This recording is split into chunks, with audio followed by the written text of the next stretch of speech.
my backup to that was skin flute tuner.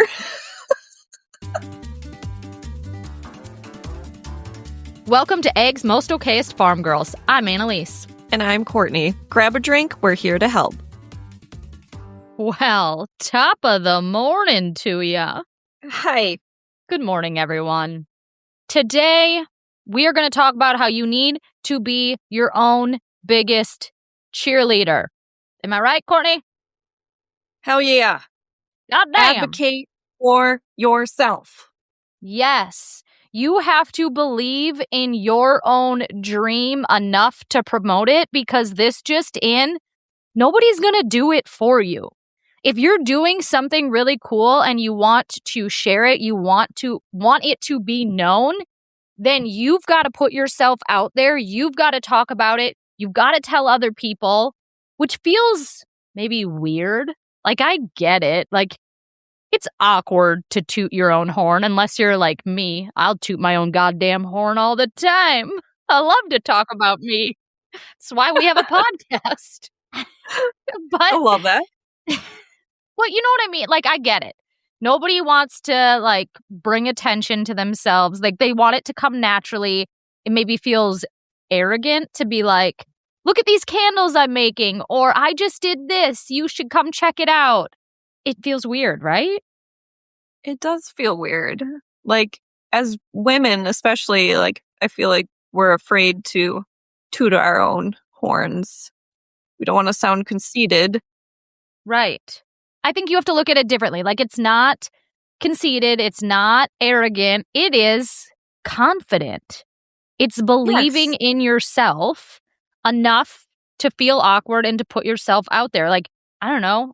Guys, in case you haven't heard, I wrote a book and I've been talking about it all the dang time. And like, I reached out to media. I made a press release. Like, I Googled book press release and I made one for myself and I emailed it off to all the contacts I had. And I got a lot of media coverage and the book did really well. Amazon bestseller list. But it's because, like, I put my neck out there and was being a weirdo and was like, hey, I'm really excited about this project. I want to share it with you. Maybe you're excited too. And they were excited too. I feel like the media, like the news, is always looking for fun, happy stories to share. Right. I did the same thing. I felt weird about it, but I reached out to the news. Well, this was like last year, maybe 2 years ago. And told them, hey, we've got this really cool business, Ranch and Root. You should come by and we'll tell you all about it. Yeah. And they ran that story so many times. And I had so many customers that came in. They're like, hey, we saw you on the news. We just had to check it out. So putting yourself out there, you got to do it. You do. You have to act like you are a big deal until you really are a big deal. Like, my whole goal with this book right now, I'm acting like I am a New York Times #1 bestseller until I am. Yes. Manifest that shit. Right. I had a party for the release of my book. And I remember Tom being like, isn't this a bit much?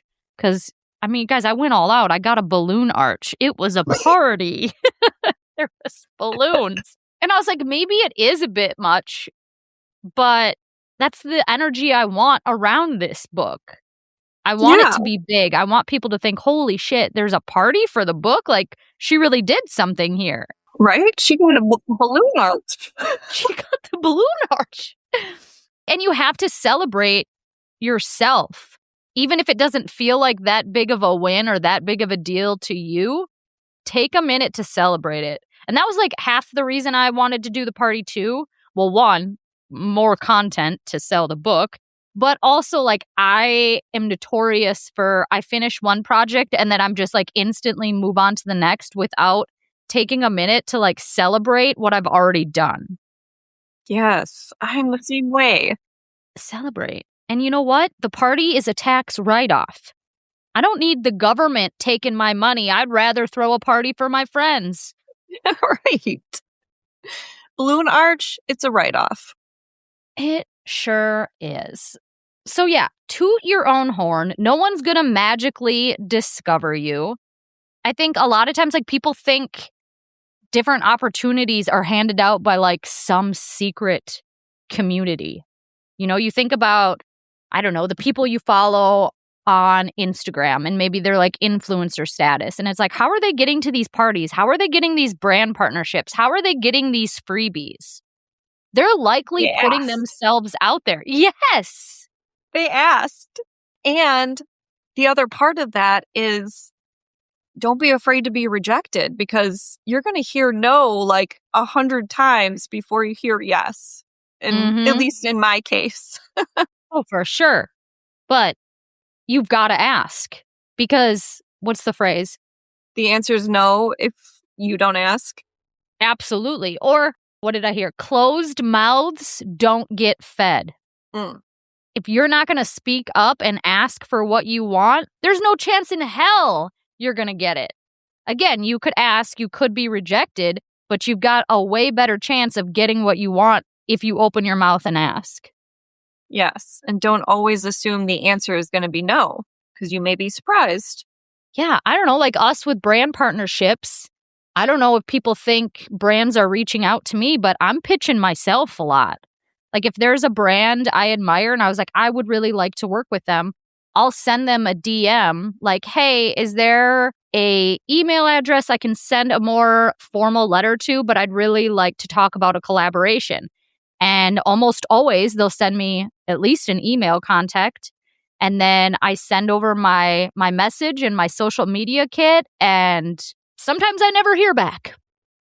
Yeah. But most of the time, I never hear back. sometimes But I every do now hear and back. again, yeah. Mm-hmm. And even if it's not a yes right now, you still now have your name in the hat for possibly future opportunities. Yeah. I think a lot of times they'll like add you to a spreadsheet or a list, or at least they say they do. Right? So, like your contact info is in there. So when they Or are looking for a partnership, your info is there already. right. Yeah. Maybe you before were not someone on their radar, but now they're like, oh, well, when we need someone for XYZ, I've been following this girl ever since she reached out. I think she'd be a good candidate. Like, closed mouths don't get fed, my friends. Promote yourself. Absolutely. And then when you're reaching out to different parties, trying to collaborate, there's a way to do it tactfully. I'm glad you brought this up. Some people will put themselves out there in a way that I don't want to say offensive, but where like it doesn't benefit the other person at all. So it's like you got to be mindful of it's a trade. Like both parties need to be receiving something of value, Exactly. you know? It's a collaboration. Yeah, when you pitch yourself, like, hey, I'm doing this really cool thing. Here's how I think it would also help you. Could we collaborate on this together? And yeah, be tactful, be kind, don't be pushy, and don't keep making it weird. Like if you're constantly reaching out and following up, you're giving me the ick. Right. Yeah. Put yourself out there, maybe a couple times. You can follow up once. But after that, don't keep messaging. Right. Let it be. Yes. Let it be. Yeah, there's been multiple partnerships that I've done and like they went well and we end it. And I always send, like, when our collaboration is over, like, I send a thank you. Like, here's what worked really well for me. Here's some analytics that I think you might want to see because they benefited you. And then a lot of times, like, they want to come work with me again. Yeah, that's a great idea. Like, I don't know why I never thought of the analytics afterwards. Yeah. I mean, sometimes brands ask, but sometimes they don't. The other thing I like to do too is like if I had any direct messages or people reach out, like I'll screenshot them and send them to the brand. Like, here are all the questions and comments and stuff I was getting about your product or about our collaboration. I just thought you might enjoy them because I sure did. And like, I think all That's of that means a genius. lot. Yeah, here's all the conversations I stirred up for ya. Yes. So hire me again. Hire me again. Yeah. The book journey has been a lot of fun. And I have so many events coming up for like my little, I guess I could call it book tour. But again, I could have just written the book and posted about it once and let it be. But Mhm. I have continuously set up events for myself. I've reached out to like local coffee shops, boutiques. I'm like, can I do a story time in your shop? And they're like, that would be so fun. And we want to do a signature coffee drink and we want to have this. And like suddenly their wheels are turning because they realize how it would benefit them too. And like, and it's just fun to like do little Yeah. events and projects together and involve people in your community. That's something that like I personally need to work on is putting something out there. A lot of times I'll just like put it out there once and be like, okay, I don't want to bother anybody. But it's like you have to keep talking about yourself and your projects. Right. People have to hear it like, what do they say? Like 5 times before they actually click on it and are interested. Mm-hmm. Yeah. Keep following up. And don't just assume that people won't want you. You need to assume they do want you. Yeah, Because because you're a badass bitch. Do you want to tell us a little bit about the process for finding a publisher and creating your book? sure. Yeah, I feel like I should because I did have a few people reach out to me like, I wrote a book 10 years ago. I've just been sitting on it. You've inspired me. Like, I need to publish it. What do I do? Who did you work with? So last fall, the idea to write a book came to me and I wrote the book. And luckily for me, my sister is very good at art and loves to paint. And so when I wrote the book, I was like, well, you're going to illustrate it, right? Like, duh. And she was like, absolutely. And then I just started reaching out to people I knew in real life and on social media who've written books. And I was like, how did you find a publisher? What are we doing here? You know? And they were nice enough to give me feedback. And then I reached out to the contacts that they gave me. I found a publisher that I really vibed with. And I mean, the rest was pretty much history. Like she helped me get it off. And yeah, here we are. I don't know. Like it's not that hard. You just got to put yourself out there. I love Eva's illustrations. They're so good. They're so cute. Like this is another reason you need to like promote yourself. She really enjoys art and at one point like she would like to make art her full-time gig, but she never thought it was possible. But now that she has illustrated this book for me, she's been introduced to a publisher. She's met the publisher, they've had conversations. And the publisher is like, look, we are always looking for illustrators. It is really hard to find people to illustrate books. Like, can we talk about you doing more projects? So now, like, because Eva said yes to this and put herself out there and had conversations, she is on the fast track to living her dream. Yes. This is why I have fear of missing out when it comes to opportunities. Like, I just want to do them all because you never know where it's going to take you. Exactly. You never know. Everything is a stepping stone to where you're meant to be. So even if something doesn't work out, even if you start something and then you're like, I'm not really feeling this, you still learned things along the way, met people along the way that are going to help you elevate to whatever's next. Yeah, no regrets. No regrets. So if you've got a dream like, oh, wouldn't it be cool if I could be an artist? Wouldn't it be cool if I could open my own store? Wouldn't it be cool if I could sell these floral arrangements I'm making on the side just for funsies? You can. Act like it is already your business and your job, and it will be it. It will be your business and your job. You just have to Yeah. pretend you already have it. You're already a big deal. Fake it till you make it. Hell yeah. Hell yeah.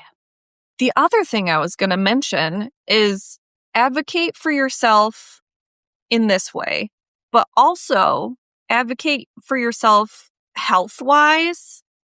I feel like that's important too, like with your doctors, with anything really. Like recently, I told you about this whole health insurance nightmare.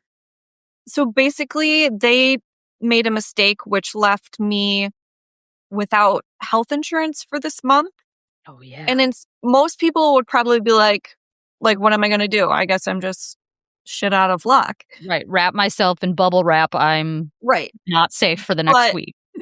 I just couldn't take no for an answer. I was like, this is your mistake. You're going to fix it. So like I went through this appeal process where most people would have just been like, wipe my hands clean of this situation. But I got them to backdate the insurance for me this month. Nice. They called me yesterday and they like made up some weird excuse about why the mistake happened. And I was like, it's whatever. Yeah. It's whatever, guys. Just give me my insurance. Right. So advocate for yourself in every piece of your life. Yeah. I think so often we assume other people know better. Other people won't say yes. Like we're just assuming too many goddamn things. And Courtney, you know what happens when you assume things. You make out an ass out of you and me. Like don't assume, That's right. my friends. I don't know, especially like with the medical thing. It can be so easy to be like, well, the doctor said this. And I know, the doctor went to school and has this degree and knows so much, but nobody knows yourself and your personal experiences more than you. So listen to yourself, listen to your gut, and don't be afraid to speak up. Right. I don't know how many times I've been gaslit by doctors just in the past, like even with my wrist and this giant cyst sticking out. Like I remember the first doctor was like, that's not a cyst. You're just having some tendinitis, which I'm like, what? Tendinitis in my, like, isn't that your elbow? Like I'm saying my wrist don't know. hurts. Yeah. So anyways, the next year, so I looked, like, it was funny. I like logged in to my chart or whatever, and it said like, urgent care visit, not likely a cyst. And then the next visit was cyst removal by Dr. blah, blah, blah. So it's like you gaslit me saying this wasn't a cyst when it clearly was. Yeah. Ugh. So it's sad that women are not believed more. Right. Or just, people in general. Like, you know yourself. You know your shit better than anybody else. Do what you feel is right. I mean, take in information, but at the end of the day, remember, you have the last say. You don't have to do shit just because society tells you to do it a certain way. Right. Blaze your own goddamn trail. Right. Get a second opinion. Yeah. Get a third. Yeah. Get a fourth. Yeah. Right? Information's a good thing. Before you're listened to. Yes. Yeah. So, I don't know. Moral of the story, if you're sitting here thinking, man, I really want that promotion at work, but I don't know if they'll give me one, or I feel like I deserve a raise, but there's no way they could afford it. Or, man, I really want to open a store. Whatever your dream is, ask for it. Or act like you already have it. Be your own cheerleader. Yes. Push yourself. Hell yeah. Shoot your shot.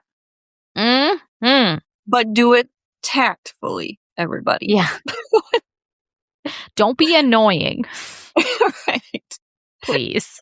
It has to benefit the other party as well. Like, yeah. I'm just thinking of all of the various emails I get from different brands that, man, I mean, talk about shooting your shot. They're not even looking at my profile, my bio. looking up anything about me before they ask me to be an affiliate or a partner for whatever their product or service is. And there has been so many times where it's like, if you knew anything about me, you know this would not be a good match. You don't want me talking about your product because I have completely different views. Right. And they're still asking. Sometimes they have all the audacity. I mean, should we talk about audacious people for a minute? Like, yeah, the Karens in the world can walk around Walmart with like sweatpants so thin you can see the cellulite in their ass. You can ask for that thing that you want. Like, are you talking about me? Do you do that, Courtney? Do you need a new pair of sweatpants? Are they so old yeah, you can they're see all through them? threadbare. Noted. I will get you new sweatpants. Why you gotta hate on that? Just trying to be funny. I didn't know it would hit so close to home. I'm offended. Well, see, I'm just kidding. You have the audacity to walk around like that. Everyone should be so brave to ask for what they want. Yes. Oh, golly. Okay. Should we move on? Yeah.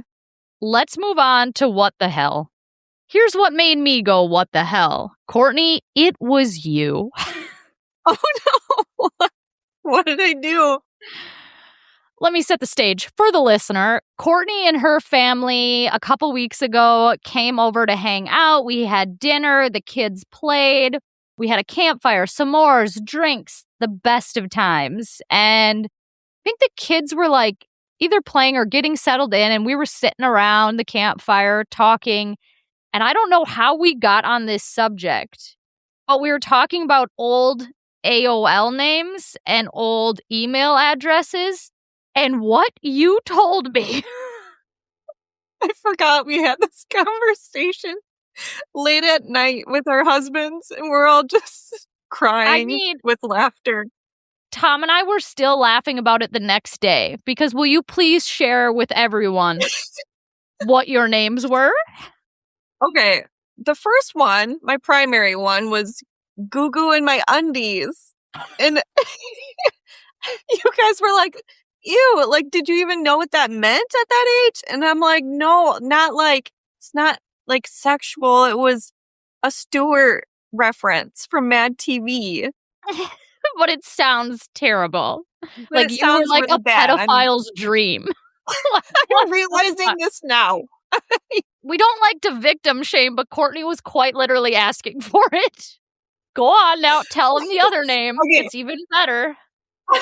And then I switched to, now, if my childhood friend is listening, Sammy, I don't know how we created these together. I don't know if it was her idea, where we got this from, but it was Meat Weasel Tamer. Meat Weasel Tamer. That is a dick reference. Just in case anybody's unsure. And then it gets better. My backup to that was Skin Flute Tuner. Another dick reference. I've never even heard such terms, so like I can't imagine where you came up with this. Like back then, it's not like we had AOL or email generators. You know how like nowadays you can go online and be like, help me find a hashtag for my wedding. Like this came from your brain. I don't know where it came from.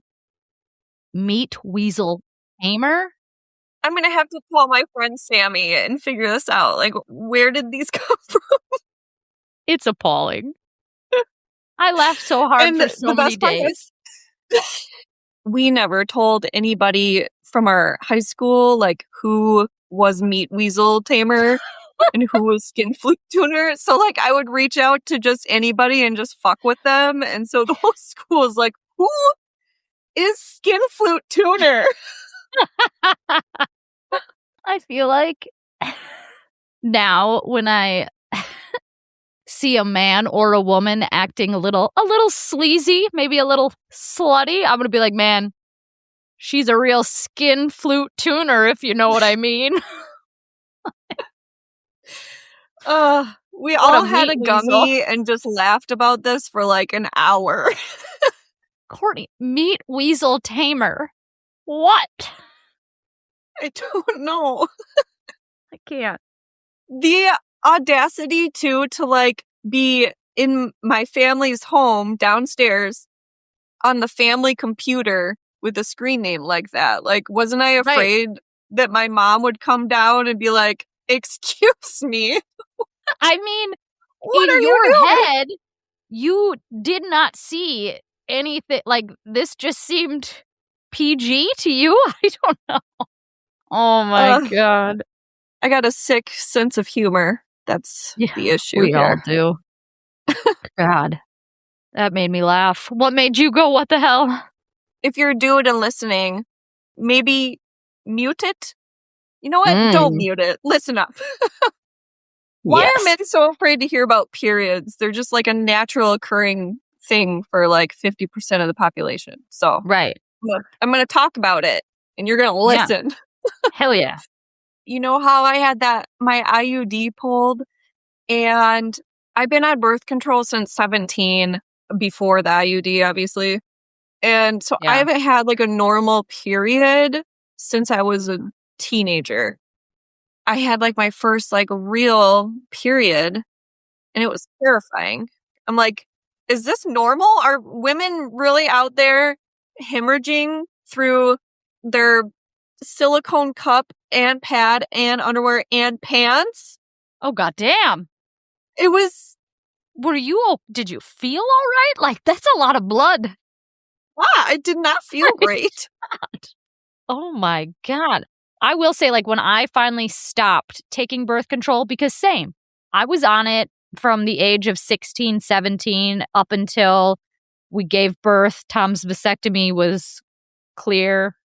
And yeah, my first few periods were pretty heavy, like not that bad, but like wasn't anything I was used to. And then it did like die down. I feel like my body got reset. Now it's very normal. But I hope that's what happens. Because, god dang, that was rough. I ran out of toilet paper. Jesus, Bad time to run out of toilet paper. didn't you tell me something about a towel? Yeah, I don't need to get into the details, but choices were made. Owls were sacrificed. Desperate times call for desperate measures. Right. Okay, I do want to say something about birth control.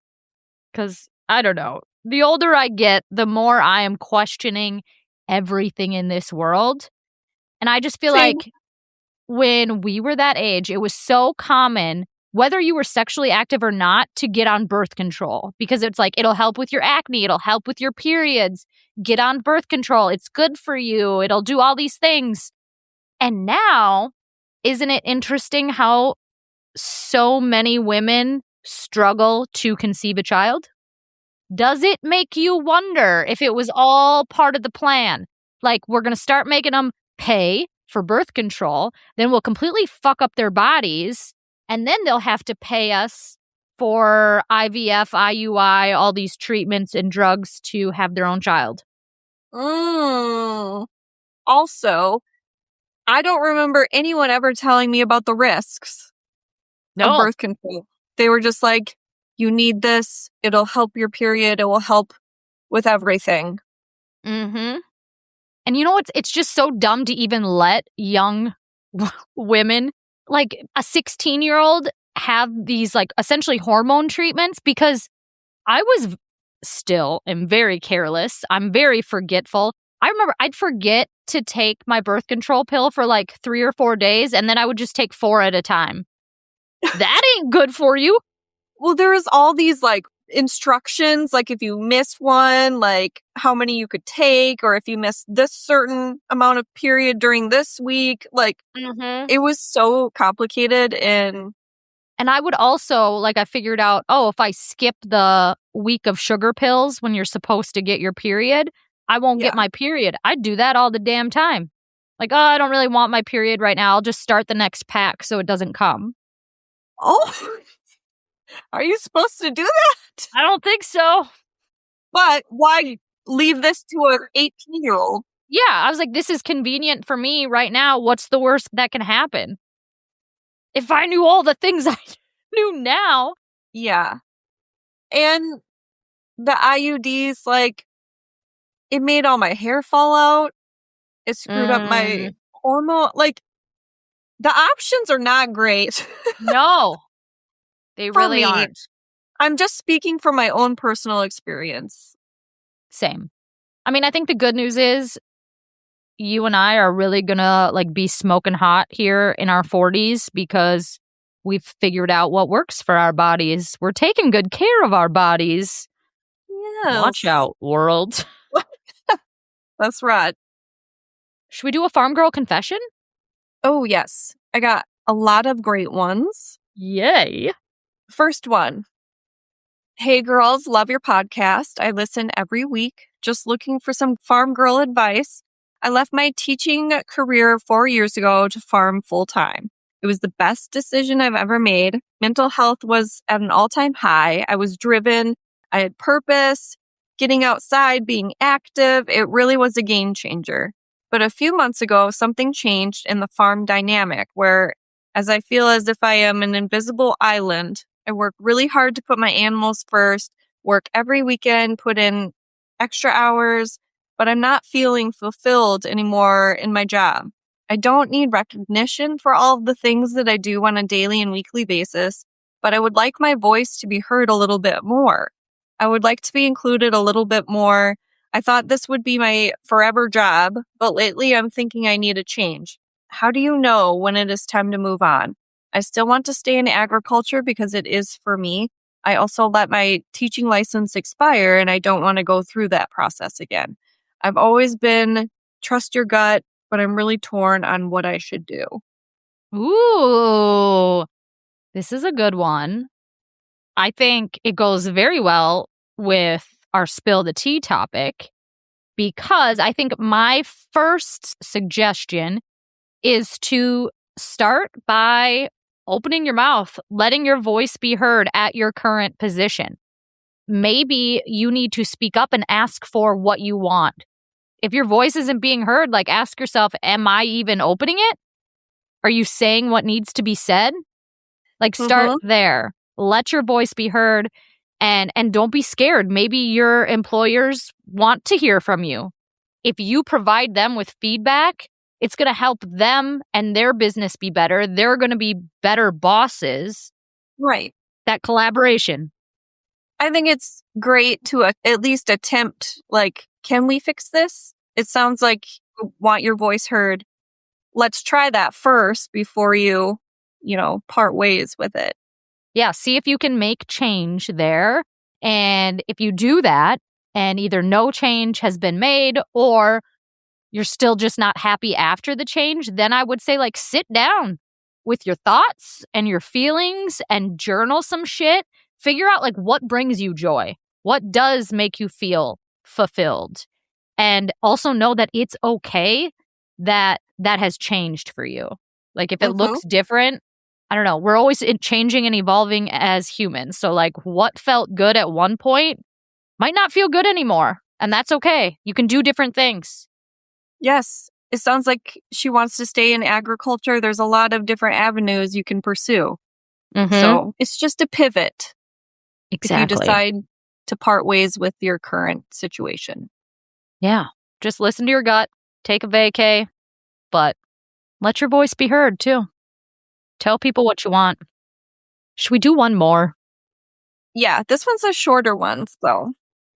I have a serious question. I am recently engaged and getting married in about 1.5 years. How did you guys avoid the farmer's tan and weird tan lines farm girls get? Butchered that. I think I got a spray tan. Also, I got married in April, so I was still white AF. There were no tan lines to worry about. But I guess, yeah, I would say spray tan's beautiful. 2, just be conscious of what you're farming in, I guess. Wear your sunscreen so you don't get really bad tan lines. If you do get tan lines, I don't know. Who gives a fuck? They can Photoshop that shit out later. Yeah. You're a working gal. What's a working gal to do? go topless, obviously. And if that doesn't work, then get a spray tan. Yeah. It's inevitable. Spray tans have come a long way too. Like I was just looking at my wedding photos because it was our anniversary the other day. Oh man, I was orange Little for my orange. wedding day. Little orange. Yeah. This It's is come a very long orange. way. Have you heard, I don't know if this is true or not, someone told me cigarettes and tanning beds are coming back, which I already feel like and have noticed cigarettes are coming back, but tanning beds? After everything we've been through as millennials and everything we've learned, we're really going to go sit in a tanning bed. We just told everyone how far spray tans have come. Why are you going to go fry your skin? You won't catch me in a tanning bed or smoking cigarettes. Hell I will no. be outside, though, frying my skin off. Yes, naturally. The old-fashioned way. The way God intended for it to get fried. All right, let's move on to what you ought to know. And I feel like my what you ought to knows really aren't educational. It's just shit I want to talk about that I've been thinking about. Okay, let her rip. First, I got my kids that tin can phone, I was telling you guys about. Like, you plug it into the wall. It's like an old school 90s phone, but you have like a plan and you can control who the kids can call and who can call you. And I was like, this is going to be great. So now I'll be like trying to do chores and shit, and they're calling me for every stinking little thing. Like, I had been doing chores for 40 minutes and they called me 6 times. Once just to see what I was up to. Your face right now. Is it frozen? No, it's just funny. I was like, just leave me alone, you guys. This is like, call your friends or your grandma or your grandpa. Otherwise, like, I'm doing chores. This is not an emergency. I just feel like it was a regret. Right. This is what grandma and grandpas are for. Call them. Yeah. Because they'll literally call my mom and just like set her down on a table and like just they're not even talking to her. Yeah. And they'll just take her around the house. Start like she can't even see them. I'm like, I think you guys need to let grandma go. She's never gonna like cut you guys off, but you set her down in the corner of the laundry room and she's still there. Hours later. Go get grandma. Right. Oh. One other thing I want everyone to know is I had a superb idea last night, and I think it is going to earn me some major mom points. So, have you heard of the term like a yes day, where for a whole day you say yes to anything your kids ask? I'm not going to go that far, but on the last day of school, I think I am going to take them, like after I pick them up, we're going to go to the gas station and I'm going to be like, you can pick out anything you want to have for dinner tonight. I won't say no. I can only say yes to whatever you pick out in this store and we're going to eat it. And I think it's going to blow their minds. You're such a fun mom. Well, like, I don't know about your kids, but here in rural Wisconsin, going to the gas station is like all we have. Like, getting a treat at the gas station is peak entertainment. And the kids love it. Yeah. They're going to go nuts. Do they have soft serve at your gas station? Because ours has soft serve, and so they just go wild for it. Sure do. Yep. A little twist cone. Mm-hmm. Chef's kiss. That's where it's at. So, hopefully, they think it's as cool as I think they're going to think it's cool. I think it's going to blow their mind. Keep us updated. I will. If we go to Quick Trip, I'll probably make a reel about it. And maybe Quick Trip will be like, cool, this is great content, great idea. We want to work with you. And then they'll like throw some money at me. A girl can only hope. Yeah. Try it out. Put yourself out there. I know. Right? Look at me. Anyways. So what you ought to know is your immune system has probably destroyed cancer cells in your body without you ever knowing. Yes. Okay, tell me what you've learned, and then I've learned something also. Yes. So that blew my mind. I've never even thought about something like that. So your immune system does kill cancer cells, acting as a natural defense that often destroys tiny tumors before they are detected. Specialized immune cells such as T cells and natural killer NK cells, that's a fun name, control the body to recognize and eliminate abnormal or foreign cells.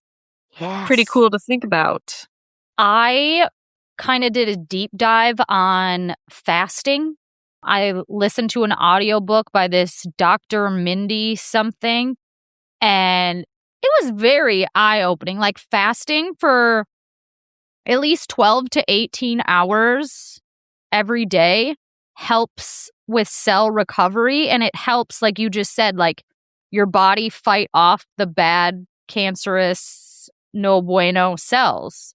So, like, not only is fasting good for like weight loss, but like also just your overall health. Like it was an interesting book. Like she was talking about back in the day when we had to like forage and hunt for our own food. We would go without food for quite a while and then like feast like animals, and then you're kind of starving yourself again until you find food. And that gives your body just time to like regroup. Where now, you know, in whatever century we're in, we have easy access to food 24/7. We're snacking, and your body is just always, I don't know, digesting and not just like resetting. Interesting read.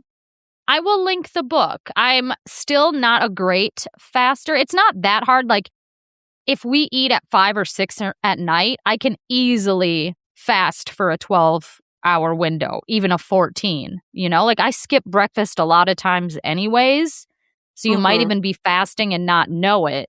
But yeah, I just thought it was interesting. Yeah. Do your own research, find what interests you, and settle down with a good book, everybody. I have one more story I want everyone to know. And I've actually been waiting to tell you these. So at my book launch party later in the evening, and it was just kind of like our core group of friends, I have this one friend who was very athletic in high school, but since then, like he's put on some weight. He's not in the greatest shape ever, but he loves to tell you that he can still run a 100-meter dash. And I have heard him tell this story on numerous occasions, and I had just enough drinks the other night to be like, prove it. Prove it. If you can still run a 100-meter dash in X amount of seconds or whatever, like, let's go. I'll race you. And he's like, I'm not going to race you. I was like, yeah, because you're not going to win and you're scared. So we ended up racing. I love this. I will give him credit. He was off to a real great start. It looked like he was going to win, but I think I would have caught up and won regardless. However, mid-race, he totally biffed it. Like, his hat and sunglasses went flying in the air. His feet were like over his head, like just biffed it good. And it really made my day. So you won the race. I won the race. But he's like, if I wouldn't have fallen, if it wouldn't have been uneven ground, if I wouldn't have had so many beers, I would have won. And I was like, okay, sounds like you want a rematch. This poor man doesn't even know, probably, your endurance. He's never... For those of you listening, you might not know this about Annaliese, but this girl can run. Her short little legs. She's never seen me in an airport before. She left me in the dust in an airport. I'll never forget. I just saw her little backpack bouncing off in the distance. She's fast. She gone. Fast as fuck, boy. I have one more story about this same friend and that same evening. So we were sitting around just playing like card games and dice games and stuff. And I don't know what dice game we were playing, but like I jumped in and I was like, okay, what do I need to roll to like continue or to win? And they're like, you need either snake eyes or 2 6s. And I was like, easy, like I'm a witch. I'm going to manifest this, like whatever. And they're like, what do you like? They're like, hold on, you're a witch. What are you talking about? Like I let them all in on my wooiness, which I hadn't really. I think they think I'm joking, but I'm not. Like when I say I'm a witch. Like, She's not joking. This is also true. I called her out the other day. I was like, are you an actual witch? yes, at least I think I am. Anyways, I roll the dice, snake eyes. And so the crowd goes wild. And so then now I'm really on one, right? Like my head is growing, my confidence is up. So I bust out the moon water kit you got me and started showing everybody the crystals and the rocks. And they're like, this is bullshit. What is it for? I was like, it's like good luck. It brings good vibes. And so I gave my friend a moon rock and like he kept it in his pocket.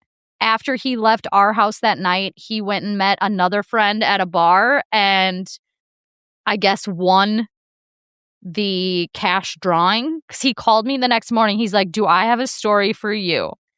And he's like, I left last night with that moon rock or whatever you gave me in my pocket. I went to the bar and I won $1,700. And I was like, I told you. I told you I'm a witch with magical stones. The crystals work. So, anyways, I don't know. I just like that story. I need those rocks back. I know, right? There's something to it. So funny. But look, my witchiness is all just about believing in yourself, really. Yeah. Manifest it. Do what makes you happy. Dance under the moon a little bit. I don't know. Drink your moon water. Drink your moon water. Charge it. All right. Well, this was a fun one. It was. I think we might have ran a little long, but hopefully no one minds. I liked it. All right, yep, go on and get. Go on, get. All right. Love you, bye. Bye. Guys, thanks for hanging out with us today. If you had as much fun as we did, would you do us a favor and share this episode with a friend? Speaking of friends, can we all be friends over on the Instagram? You can find me at @modfarmchick. And me at Mrs. Green Pastures Cattle. See you next week, guys.